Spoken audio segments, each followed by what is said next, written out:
Travel around the world with Crypto Trading Bar.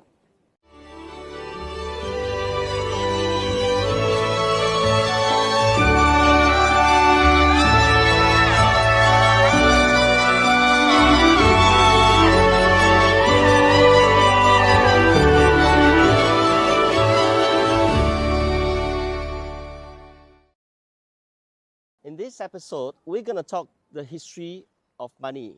For any currency to be viable, be it a decentralized cryptocurrency issued by a computer program or a traditional fiat currency issued by a government, it must win the trust of the community using it. For cryptocurrencies, it advocates, as we'll learn in the videos ahead, the whole point is to offer an alternative model for the trust. They tout a system for payment in which the payee no longer has to trust the third-party institutions such as banks or governments as an assured that the payer can deliver the agreed upon funds.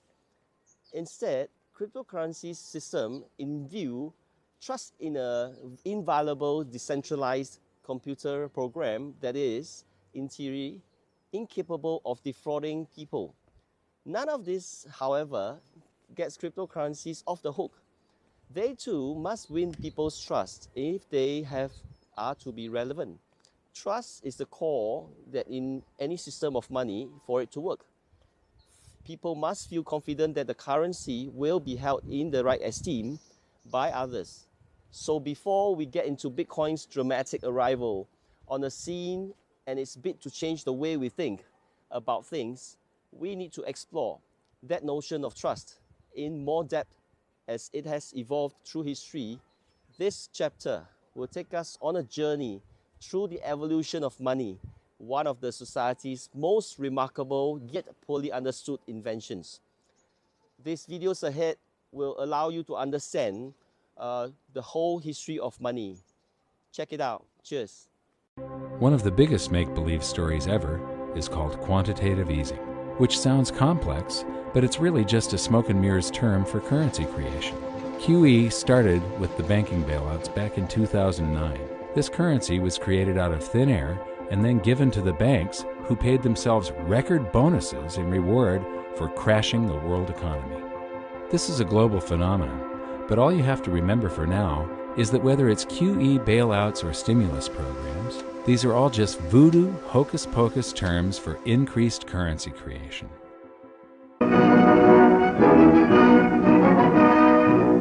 At Bretton Woods, New Hampshire, delegates from 44 allied and associate countries arrived for the opening of the United Nations Monetary and Financial Conference.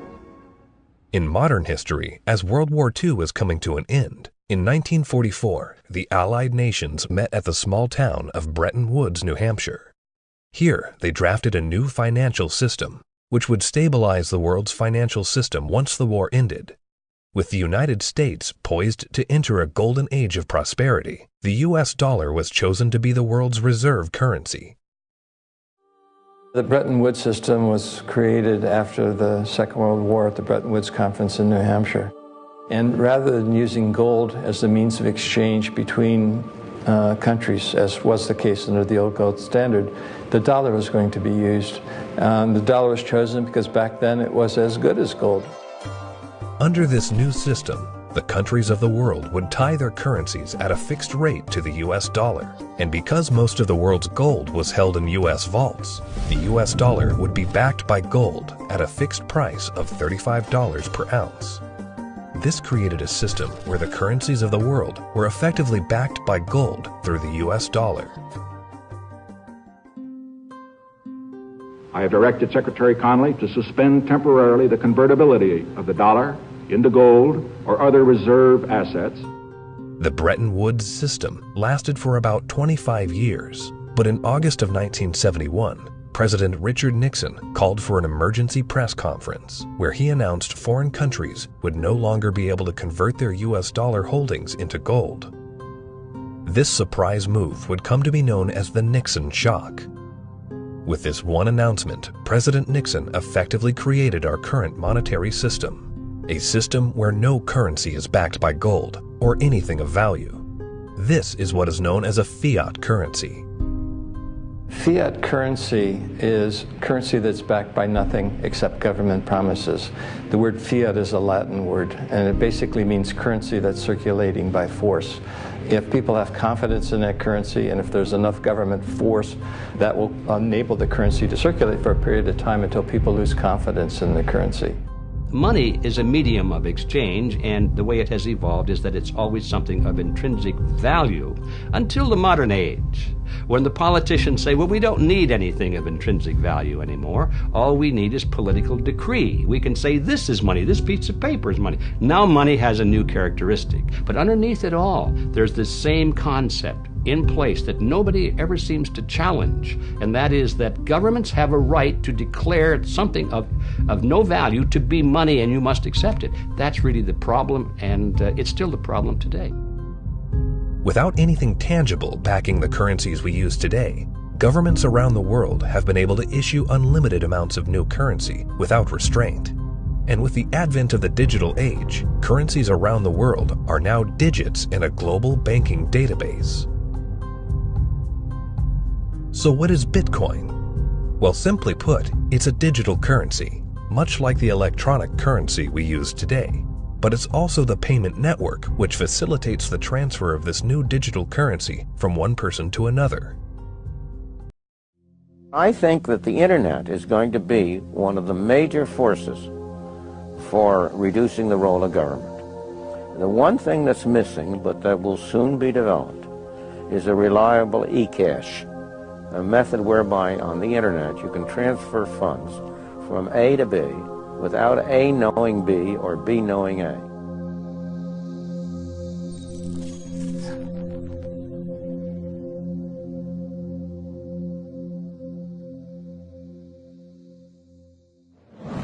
What is a Bitcoin? What is Bitcoin? What backs a Bitcoin? You put some of your money, real money, online, and it turns into Bitcoin. I don't even know why we call them coins, except that they call it coins in the name. I think Bitcoin has turned into a massive multiplayer online game where speculators are trying to out-speculate each other. Is it a means of exchange or an asset class? I see you taking my real dollars, and then you give me virtual money in return. So what exactly is Bitcoin? Well, for starters, Bitcoin isn't actually a coin. Bitcoin is a new form of money, a currency that lives solely on the internet, one that some have even called magic internet money. I think part of the confusion is that Bitcoin is actually two different things. It's both a currency and a payment network. And we've never had one thing that's both of those at the same time. So the dollar is a currency, but it's not a payment network. PayPal and Visa are payment networks, but they're not currencies. Bitcoin is both of those things at the same time, but it has this other property, and that other property is that it can instantly be teleported anywhere in the world, just like that, almost for free. And there's nothing that anybody can do to block these teleportations. There's nothing anybody can do to intercept these teleportations. And if you're careful about how you use Bitcoin, you can do these teleportations anonymously. So with Bitcoin, with a push of a button, you can pay anyone anywhere in the world or receive payment from anyone anywhere in the world. In the aftermath of the global financial crisis, an author using the pseudonym Satoshi Nakamoto posted a 9-page document onto an online forum. The document, titled Bitcoin, a peer-to-peer electronic cash system, would soon become the building block for what is today the first fully working concept of decentralized money. At its core, Bitcoin is basically a new monetary system. However, Bitcoin is unlike any other system we've seen in the past because it isn't centralized in one place. This decentralized nature of the Bitcoin platform is one of the things that make it so unique and world-changing. We're all familiar with PayPal or Visa or Bank of whatever. All of these traditional services that we're used to control who's allowed to have an account, who can send money from who, from what countries users can send money to other countries' users. With Bitcoin, there is no entity that's controlling any of that. There's just this software protocol that anyone can write software to interact with, and then anyone can install that software on their phone or on their computer. And once they have the software installed, they can now interact with anyone else, anywhere in the entire world that's also using the Bitcoin software. This software that runs the Bitcoin protocol is commonly called a wallet, a digital purse which stores and allows the holder to move Bitcoins from one wallet to another. The Bitcoin protocol is open source, meaning that the programming code is freely available to add to and redistribute. In this way, similar to anyone being able to add a new website to the World Wide Web, programmers are able to add new products to the Bitcoin network. This public ledger, known as the blockchain, is perhaps what could make Bitcoin a financial game changer. Bitcoin is what is known as a cryptocurrency, meaning that it's a digital currency in which encryption is used to regulate the creation of new units and verify the transfer of funds. New Bitcoins come into existence through a process called mining. A miner is a person or entity who runs a very powerful computer in an effort to solve a complex mathematical puzzle known as a block. Miners around the world compete to solve or close a block and are rewarded with newly generated Bitcoins if they're successful. All transactions that travel through the Bitcoin network are pieces of this complex mathematical puzzle. So when a miner solves a puzzle, they're actually verifying the integrity of each and every transaction. All Bitcoin transactions are cryptographically verified by thousands of computers on the Bitcoin network. These very powerful computers, known as miners, expend a massive amount of energy and processing power to verify the integrity of each and every transaction. So the miners basically validate transactions.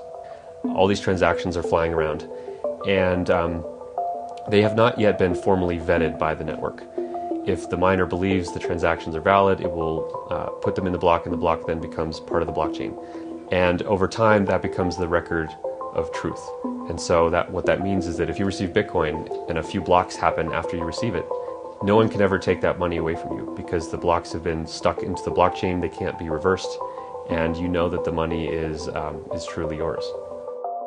The decentralized nature of the Bitcoin network eliminates a single point of failure and makes it impossible to be hacked or to be shut down. Bitcoin transactions are transmitted peer-to-peer without the need for a third party, meaning that the user is in complete control of their money. For new users, Bitcoin can be a difficult concept to understand. Bitcoins aren't physical, and they certainly aren't underground. However, there are some interesting similarities between Bitcoin and a precious metal that is found underground. Gold. Gold has been money and a store of value for thousands of years. Today, gold is mined all over the world. The amount of gold that can be extracted from the ground decreases over the life of a mine, until eventually the mine is exhausted of all of its gold. Bitcoins are also mined in a similar fashion. The Bitcoin algorithm is programmed so that the reward for mining new Bitcoins is halved every 4 years until the year 2140, when all Bitcoins will have been deemed to have been mined. Perhaps the mysterious creator behind Bitcoin was trying to mimic the attributes of gold, almost as if to create a digital gold coin which could be divided and then sent instantly around the world.